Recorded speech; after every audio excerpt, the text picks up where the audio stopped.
Seja muito bem-vindo, eu sou o professor Clênio Gonçalves da Sapiens Flix, em parceria de edição e produção da Unimídia. Hoje nós falaremos sobre o Novo Testamento. Gente, essa aula é muito interessante, por quê? Porque nós vamos dar continuidade à aula passada para sua compreensão e continuar com o restante do livro bíblico. Olha que legal, gente. Eu sou fascinado pela Sagrada Escritura, mas eu quero que você lembre onde nós estamos para entender com plenitude o Novo Testamento. Então, olha só, o Novo Testamento não cai do céu. Lembra que na aula passada nós falávamos a respeito de que o Antigo Testamento é a parte bíblica de Gênesis até o Império Romano, até Jesus? E que o Novo Testamento começa com o anúncio do nascimento de Jesus e vai até o Apocalipse? Isso é a primeira divisão bíblica que nós temos, ou seja, Antigo e Novo Testamento. Na Bíblia Católica, o Antigo Testamento tem 46 livros. Nós já falamos sobre isso na aula passada. Enquanto na Bíblia Evangélica ou Protestante nós temos 39. Professor Clênio, quais são os livros? Se recordam que nós já falamos na aula passada. Os livros são Tobias e Judite, 1º e 2º Macabeus, Sabedoria, Eclesiástico e Baruque. Essa é a única diferença que nós temos na Bíblia. Por quê? Porque no Novo Testamento, tanto na Bíblia Católica quanto na Bíblia Evangélica, natural aqui para o Brasil, né? Para nossa realidade aqui, porque na realidade do mundo existem N outras variações, tá?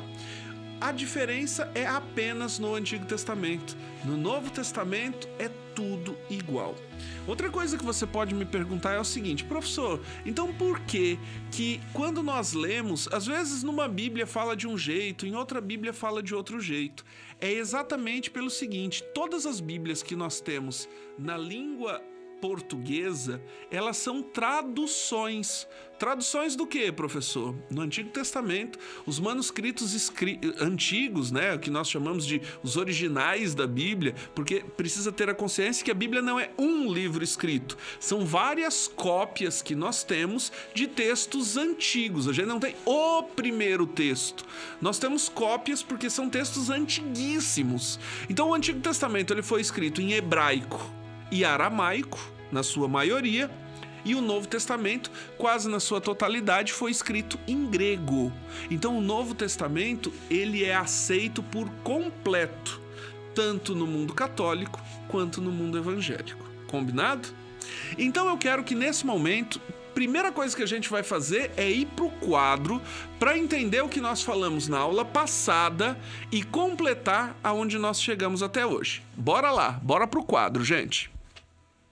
Seguinte, dá uma olhadinha aí no quadro que nós vamos fazer o bloco ou os blocos do que nós tivemos na aula passada. Olha só, na aula passada nós entendemos que o que nós chamamos de Antigo Testamento, ele se divide em 4 blocos. O bloco do Pentateuco, o bloco dos históricos, o bloco dos sapienciais e o bloco dos proféticos. E você se recorda também que cada um deles é lido de uma forma diferente. O Pentateuco e os históricos, eles são lidos de tal forma que a gente vai entender do livro do Gênesis ao livro de 2º Macabeus. Eu vou colocar aqui 2º Macabeus. Você vai perceber que estes livros, tá? Eles são lidos numa continuidade quase que histórica. Por quê? Enquanto o Pentateuco fala das leis, o histórico vai falar das histórias. Então nós temos toda a história, desde a criação até o Império Romano, neste contexto. O que nós teremos depois nos livros sapienciais é todo o aspecto de sabedoria e nos proféticos a profecia, que necessariamente, como nós terminamos de ver na última aula, a profecia será dada a partir dos reis de Israel. Reis tanto do norte quanto do sul. porque o reino foi dividido. Então, o que eu quero que a gente entenda seja aquela nossa linha do tempo. Então, olha lá o que nós teremos na nossa linha do tempo, gente. Lembra que no Antigo Testamento nós começamos no livro de Gênesis? O livro de Gênesis, a primeira grande história é a história da criação. Deus fez Adão e Eva. Feito Adão e Eva, a figura dos primeiros homens na terra, nós temos a grande história que é a história do pecado, ou seja, a história do pecado original. Essa história do pecado original resulta necessariamente na expulsão do paraíso. Eles vão para fora do paraíso. E indo para fora do paraíso, Deus não desiste da humanidade, porque nós temos a história de Caim, Abel e o terceiro irmão, que é Sete. Nós já falamos nisso nas aulas anteriores. Tendo Sete dado a continuidade, até que Deus forma a primeira aliança com o ser humano. A primeira aliança vem com Noé. A figura de Noé, que é descendência de Sete. Professor Clênio, deu certo? Não, porque a grande história bíblica que nós temos depois é a história da Torre de Babel. Ou seja, vamos construir uma torre que chegue tão alto que chegue a Deus. Ou seja, tudo aquilo que Deus tentou recriar deu errado. Então Deus resolve fazer a segunda aliança. Ah, professor, faz a segunda aliança com quem? Com Abrão. Ou seja, Deus promete a Abraão 3 coisas: terra, descendência e bênção. Lembra que a terra é a terra prometida. A descendência são os filhos de Abraão. O filho da promessa é Isaque, o filho que Abraão tem com Sara. Isaque gera Jacó e Jacó gera 12 filhos. Então vá acompanhando a história. Tudo isso aqui é Antigo Testamento, tá, gente? O filho mais famoso de Jacó é José, conhecido como José do Egito. José acaba sendo vendido aos irmãos, vai parar no Egito, e lá no Egito, de prisioneiro e escravo, ele se torna governador. Só que logo depois que José morre e morre também os seus irmãos, entra um novo faraó que não conhecia os feitos de José e acaba por levar os hebreus que estavam no Egito a se tornarem escravos. Então, olha que interessante, agora nós estamos no Egito como escravos. Deus não desiste da humanidade. Como nós sabemos disso? Deus suscita Moisés e, suscitando Moisés, nós temos toda a história do Êxodo. Na história do Êxodo, nós temos então a terceira aliança que Deus faz com a humanidade. Deus dá um mandato a Moisés dizendo: leve o povo de novo para a terra prometida. Porém, Moisés começa a caminhar com o povo no deserto, chegando ao Monte Sinai. No Monte Sinai, Deus dá a ele as tábuas da lei, com os 10 mandamentos. E lá no Monte Sinai nós temos o restante do livro do Êxodo, o livro de Levítico, o livro de Números e o livro de Deuteronômio. E nós terminamos assim o Pentateuco, que é o quê? O primeiro bloco bíblico. Vamos continuar a história ainda do Antigo Testamento.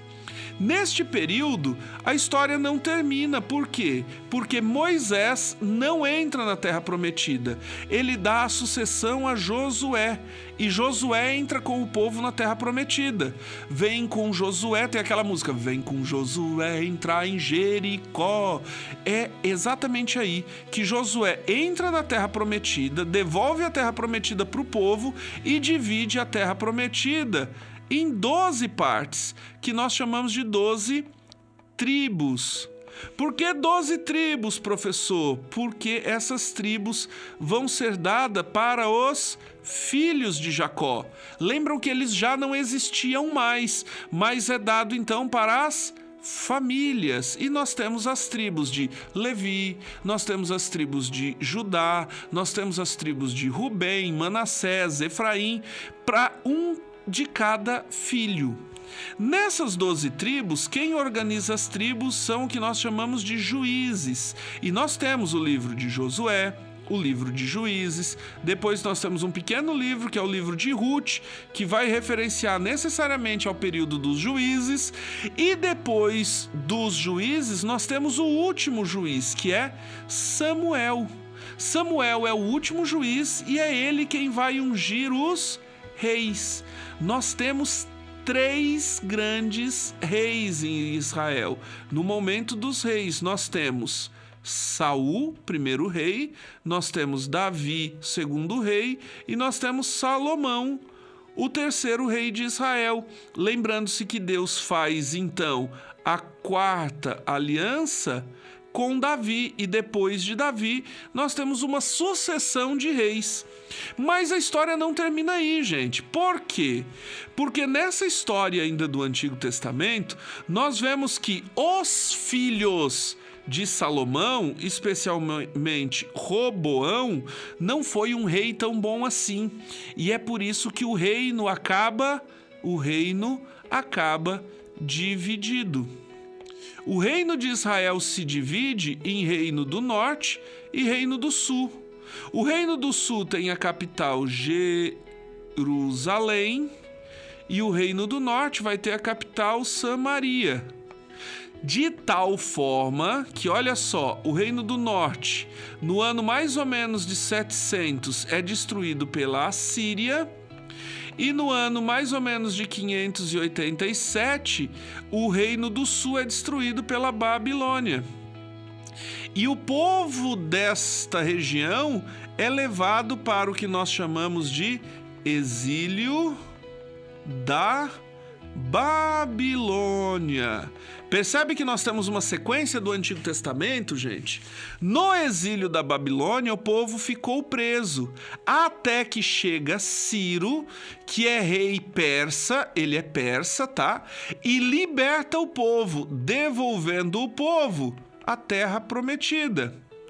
Só que qual é o problema, gente, de Ciro, rei da Pérsia, devolver a terra prometida? É que devolvendo a terra prometida, ele proíbe que se tenha reis. Ou seja, o povo voltou para a terra prometida, mas não podia ter rei próprio mais. O rei próprio deles era Ciro. Só que Ciro cai para o Império Grego e depois cai para o Império Romano. E é exatamente neste período de queda do Império Romano que nós temos o fim do Antigo Testamento. Aí você vai me dizer assim, professor Clênio, onde é que termina a história do Antigo Testamento? A história do Antigo Testamento, gente, vai terminar exatamente aqui, em 2 Macabeus. E aí você vai dizer assim, professor Clênio, mas do 2 Macabeus até o Novo Testamento ainda tem todos estes livros, dos quais 7 são sapienciais e 18 são os livros proféticos. Sim, esses livros são lidos necessariamente para que você aprenda a sabedoria do povo e depois entenda a profecia. Qual profecia? A profecia exatamente daqui, minha gente. Olha só. Lembra que eu falei para vocês que o reino foi dividido? No reino dividido, nós tivemos no reino do norte 20 reis. No reino do sul, mais 20 reis.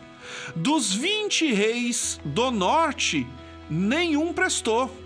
Dos 20 reis do sul, só 8 prestaram.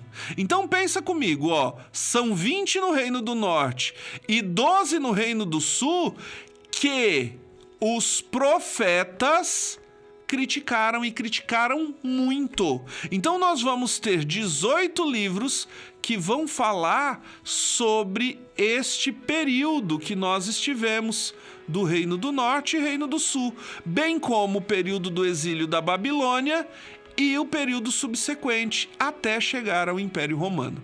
Combinado? Aí você vai dizer assim, professor Clênio, mas aí acaba o livro bíblico? Não, aí começa o Novo Testamento. Então, volta aqui pro professor Clênio agora, vamos sair do quadro, vamos voltar para cá, porque agora a gente vai continuar a aula da semana passada. Pega aí comigo, tá? Professor, por que tu fez essa revisão? Porque é indispensável que você entenda o caminho que nós fizemos para chegar até aqui. Então pega aí a tua Bíblia, que a gente vai voltar pro quadro daqui a pouco, tá? Pega aí a sua Bíblia que você vai entender o seguinte. Tá, professor Clênio? Então o Antigo Testamento termina com a história da dominação do Império Romano, correto? Aí você vai ver que nós teremos um personagem que é um personagem muito importante, que vai ligar o Antigo Testamento com o Novo. Pelo seguinte, tem um período que nós chamamos período interbíblico, que é um período de 400 anos em que Deus se cala. Deus não fala mais com a humanidade, nem por meio dos profetas. Por quê? Porque é exatamente nesse período que Deus está putaço com o povo, tá bravo, tá revoltado, porque o povo não obedecia, porque o povo se esqueceu. Todas as tragédias que nós tivemos no estudo bíblico até o Império Romano é porque o povo fez muita besteira. Então olha só, minha gente, do início da Bíblia até exatamente aqui, olha só, do início da capa até aqui, nós temos Pentateuco, históricos, que vão mais ou menos na Bíblia até aqui. Então olha só, esse primeiro bloco bíblico é só história e lei. Aqui no meio nós temos até aqui sabedoria, que vão ser os livros de Jó, o livro de Provérbios, os 150 Salmos, o livro de Eclesiásticos, Eclesiastes, Lamentações, Cântico dos Cânticos e Sabedoria de Salomão. E depois nós teremos todos os livros proféticos, que é a crítica desses livros passados. Lembra que na aula passada a gente terminou ensinando a gente a ler um livro profético? O livro profético a gente lê como? Vendo no início do livro, olhando de qual rei está falando, indo lá no livro de Reis ou no livro no livro de Crônicas, perdão, 1º e 2º Crônicas, nós teremos necessariamente a consciência de onde na história os profetas estão falando. É exatamente como se fosse um crítico de futebol, né? Nós estamos aí vendo jogos de futebol, depois dos jogos de futebol nós temos os comentaristas. Os profetas são os comentaristas da história bíblica. Então tu vai perceber que necessariamente nós teremos os profetas aqui. Terminando os proféticos, nós teremos histórias fantásticas. Vamos pro quadro de novo que você vai perceber o que nós estamos falando. Olha só, gente, seguinte. Lembra que a nossa história terminou no Império Romano? Então o Império Romano esteve aqui. Nós temos um elo de ligação entre o Antigo Testamento e o Novo Testamento. Qual é o elo de ligação? O personagem chamado João Batista. João Batista, ele é um profeta que vem para quê? Para preparar o caminho de Jesus.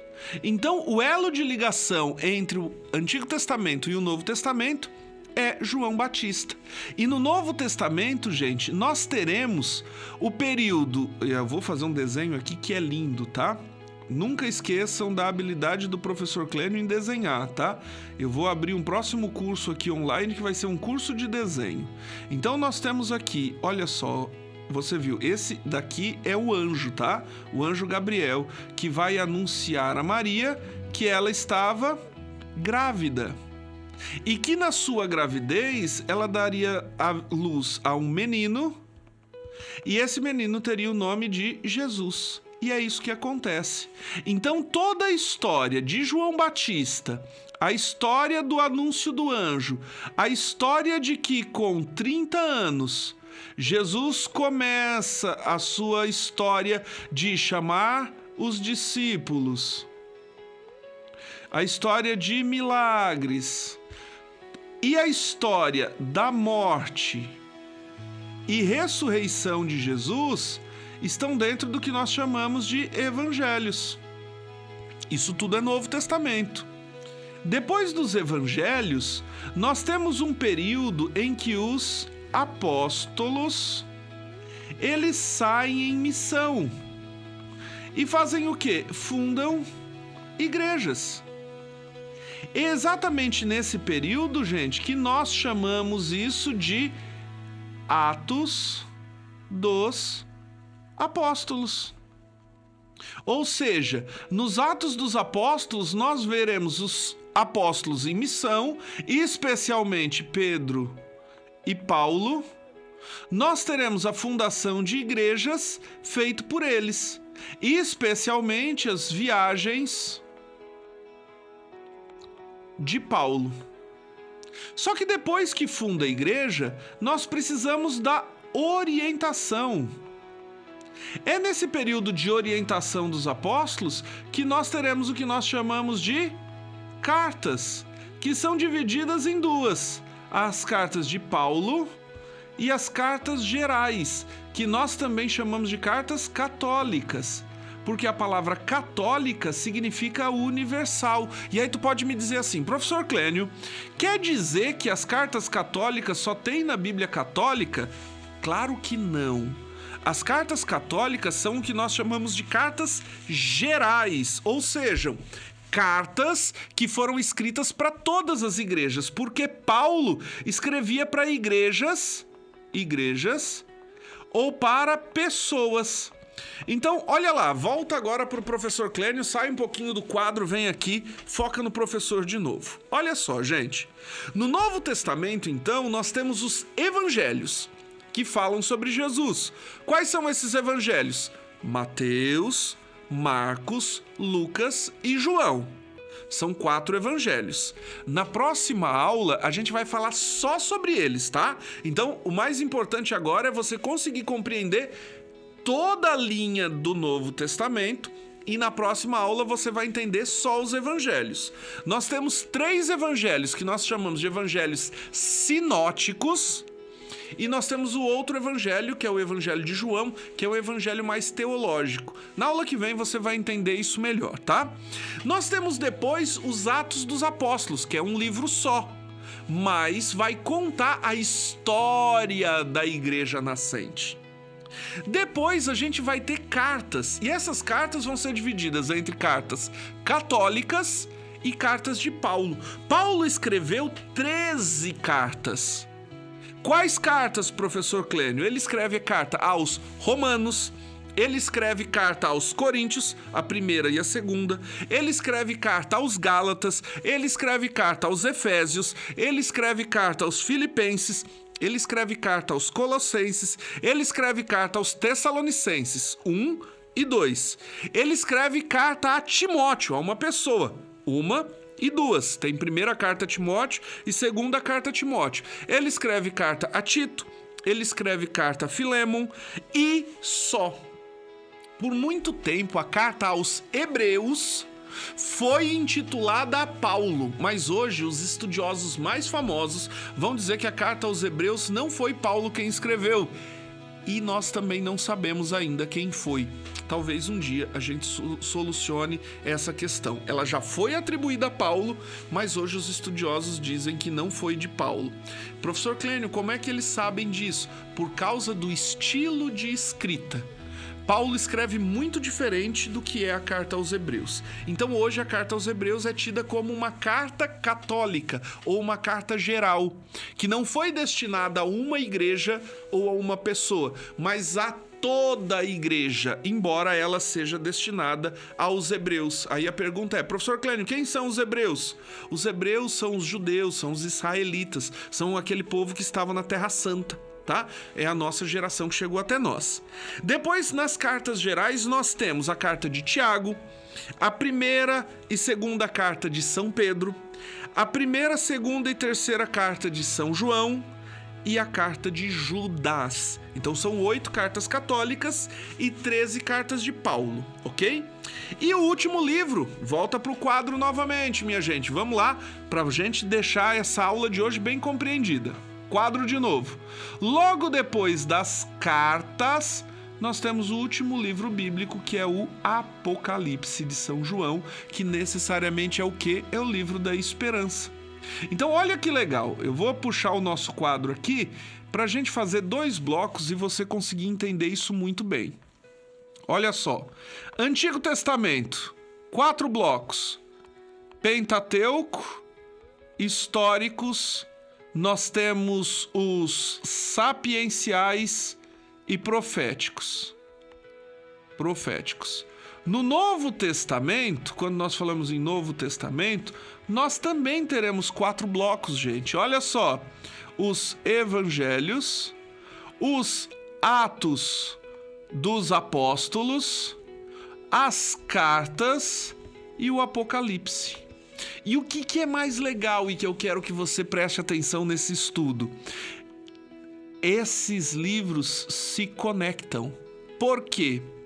Porque o Pentateuco era o livro da lei para os judeus. Qual é a lei para o cristão? A lei para o cristão é o Evangelho. Basta você perceber, quando você vai à igreja, que o Evangelho é a única leitura que nós escutamos em pé na igreja. Depois, os livros históricos contam a história do chamado povo de Deus. E aqui nós temos no Novo Testamento a história da igreja, a história de como a igreja nasce. Nos livros sapienciais nós temos a sabedoria. O que é a sabedoria? A sabedoria é a aplicação da lei e a aplicação da história. As cartas, minha gente, nada mais é do que a sabedoria da aplicação da história e dos evangelhos. E os livros proféticos é aquilo que nós chamamos de livros da esperança, porque são profecias que alimentam em nós a esperança de ou voltarmos para a Terra Prometida ou de alcançarmos o sonho de Deus. Sabe o que é o Apocalipse? O Apocalipse não é um livro do medo. Às vezes a gente acha que Apocalipse é o livro do medo. Não, o Apocalipse é o livro da esperança. E qual esperança, professor Clênio? A esperança de alcançarmos um dia o céu, que é o que nós chamamos de vida eterna.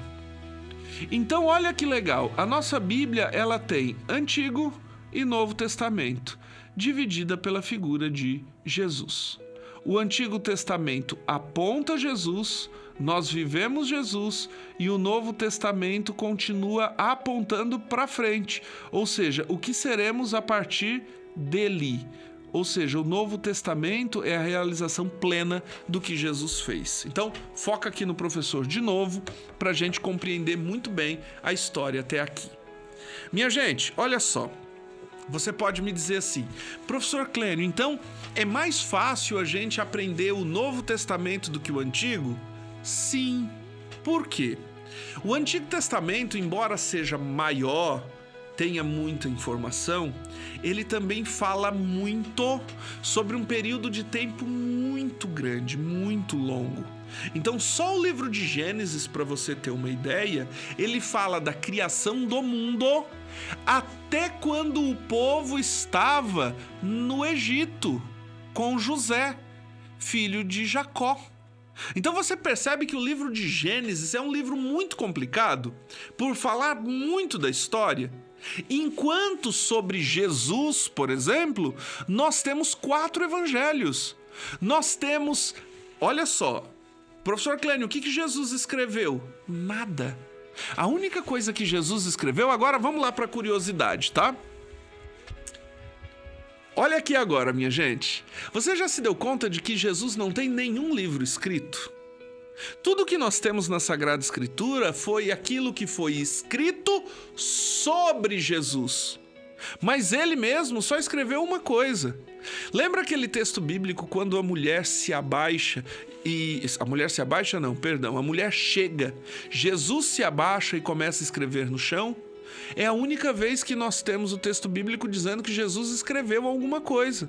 Fora isso, nós não temos nada sobre Jesus. Ele não escreveu nada. Tudo que nós temos na Sagrada Escritura, no Novo Testamento, Tudo aquilo que nós temos sobre Jesus, olha só, é o evangelho de Jesus Cristo, segundo Marcos.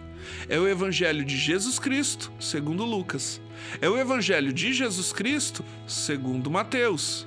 É o evangelho de Jesus Cristo, segundo João. Ou seja, é a história sobre Jesus, é sobre ele, mas a partir da visão do óculos de um evangelista. Se ligou? Então tudo que nós temos na Bíblia são as informações que chegaram até a gente. E isso é muito importante para a gente compreender. É por isso que eu já vou dar um recadinho para você que está em casa. Então cuide, tá? Às vezes você faz uma postagem no seu Instagram, faz uma camisa bonita, coloca uma frase que está na Bíblia e depois coloca assim embaixo: Jesus Cristo. O correto de você fazer não é colocar bem-aventurados os pobres, porque deles é o reino do céu, e colocar embaixo Jesus Cristo. O correto é você colocar isso e colocar a citação no Evangelho de Lucas, capítulo tal, versículo tal. Isso é muito interessante. Outra coisa interessante, nós vamos voltar para o quadro que eu já vou explicar para você. Gente, vamos voltar aqui para o quadro. E eu quero que você entenda uma coisa que também é bem interessante e você vai conseguir entender. Você já viu que existem citações bíblicas, por exemplo, do livro de Lucas, capítulo 10, versículo 23? Você vai dizer assim: ah, professor Clênio, como é que eu divido o capítulo do versículo? Para a citação católica, a vírgula separa capítulo de versículo, enquanto a citação evangélica ou protestante vai citar assim. Ou seja, o que divide capítulo e versículo são os 2 pontos. Então tu quer saber se aquela camiseta, se aquele post é uma citação católica ou evangélica? Aí você vai dizer assim: professor Clênio, mas é a mesma Bíblia. É a mesma Bíblia, tá tudo certo, tá? É só a forma da gente saber quem fez. Quando um católico vai citar um texto, ele vai citar com a vírgula, separando capítulo de versículo. E aí você vai me dizer assim: tá, professor Clênio, e se o capítulo de Lucas, por exemplo, Lucas 10, for do 23 ao 30? Os católicos dividirão com o hífen. E os evangélicos? Os evangélicos vão citar assim, capítulo 23 a 30. Entendeu? A vírgula é a separação entre versículos. Tá, professor Clênio, e se for só o versículo 23 e o versículo 30? Então, na citação católica, nós colocamos um pontinho. Só o versículo 23 e só o versículo 30. Tá, professor Clênio, mas vamos supor que é de Lucas 10, 23... até o capítulo 11, 3.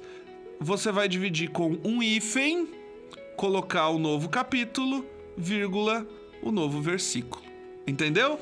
Volta aqui para o professor Clênio, que isso é muito importante também. Essa é uma curiosidade bíblica que talvez, sem o estudo de hoje, você não iria compreender. Combinado, gente? Então olha só o que nós tivemos até então. Nós já tivemos introdução à Sagrada Escritura, fizemos toda a linha histórica que hoje nós revisamos. Nós tivemos o Antigo Testamento e hoje nós tivemos o Novo Testamento. Na próxima aula nós falaremos sobre evangelhos e focaremos toda a aula para falar do livro de Marcos, Mateus, Lucas e João. Combinado? Espero que você tenha gostado da aula de hoje. Espero que a aula de hoje tenha feito você compreender que, acima de tudo, nós queremos amar a Sagrada Escritura. E amando a Sagrada Escritura, nós queremos conhecer. Porque quanto mais conhecemos, mais vivemos e mais propriedade teremos de fazer com que a palavra de Deus alcance o coração das pessoas e se torne verdade neste mundo. Combinado? Um beijo no coração, vou ficando por aqui, até a próxima aula. Eu sou o professor Clênio, essa é a Sapiens Flix e em parceria com a Unimídia, este é o nosso canal para cristãos que querem aprender a palavra de Deus, terem consciência daquilo que um dia lhe foi evangelizado e anunciado, para quanto mais a gente conhecer, mais a gente viver. Tchau, tchau e até a próxima aula.